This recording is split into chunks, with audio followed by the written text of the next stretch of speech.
Hello again. My name is Doug Pinkham. I am a divorce and family law attorney here in Orange County. I also practice in Los Angeles, Riverside, and San Bernardino counties. I am going to walk you through the first form needed for your declarations of disclosure. It is actually called the Declaration of Disclosure form. It's FL 140. Okay, again, some of you can see the form I'm working on and some of you cannot, but I will go through it line by line and you'll know exactly what you need to do on this form. It's a very simple form.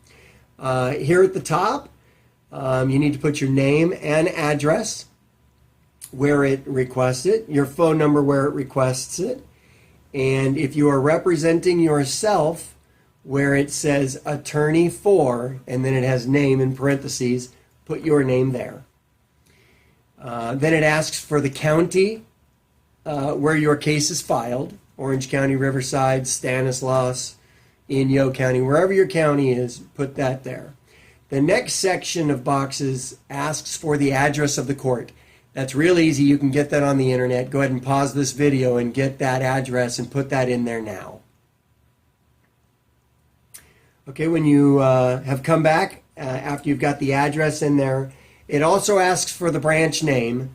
For example, the branch name of the Orange County Family Law Courthouse is the Lamoureux Justice Center. So that's what goes in that box. If you are in Pomona, that is the East Los Angeles Courthouse, for example. Okay, then the next section asks for the petitioner's name. Put the petitioner's name in there. Now keep in mind, the petitioner is the person who filed the divorce originally. The petitioner never changes. It doesn't matter whether you're bringing a motion later or responding to the other party's motion. The petitioner is always the petitioner and the respondent is always the respondent. So if you were the person who filed the divorce, you're the petitioner, put your name there, and the other party's name as the respondent. Then you want to go down, if you're the petitioner, under the title there of Declaration of Disclosure, it asks for whether you're the petitioner or the respondent. If you're the petitioner, mark the petitioner's box. And if this is your preliminary declaration of disclosure, then you need to mark preliminary. Now, let me explain that real quickly. Throughout a normal divorce process, you might very well do two sets of declarations of disclosure. The preliminary declaration of disclosure must be done, or the code says it must be done within 30 days of filing of the divorce process. The standard divorce in California, the average divorce in California, takes about 18 months to complete. Don't freak out. I understand. Yours does not have to take that long, but if there's any disputes and fighting and whatnot going on, it could easily take 18 months. So because the divorce process takes so long, your financial picture may change. Your financial situation might be different from the time you file your divorce to the time that you're getting your judgment at the end of your divorce. That is why they have a final declaration of disclosure. So the final declaration of disclosure is the same process, but with new information at the end of your process, right before your trial or right before the end of your divorce. You may or may not need to do one. We'll talk about that more later. So after that section, I'm going to go down and you will see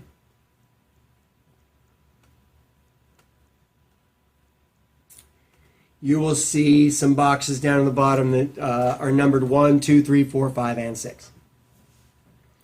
Number 1, you're going to mark that because you are going to do and complete a schedule of assets and debts. You are also going to mark number 2 because we are going to complete an income and expense declaration. 3, you're going to mark that because they are required. You have to supply your last 2 years of tax returns, business, personal, whatever you've got, all of your tax returns for the last 2 years. Number 4, 5, and 6 are also all going to be marked, but they are going to be handled through a different paper later on. All number 1, 2, and 3 are saying is, I'm filling out a schedule of assets and debts. I'm filling out an income and expense declaration. Go check out the information on those forms. And number 3 says, go see the attached tax returns that I have attached to my declarations of disclosure. 4, 5, and 6, again, are going to be handled in another form. Okay. So then mark all 6 of those boxes. Then you're going to want to put the date in there, whatever that date may be, and then your name. I have a made-up client here, Jonathan D. Doe, John D. Doe, and that completes this entire form.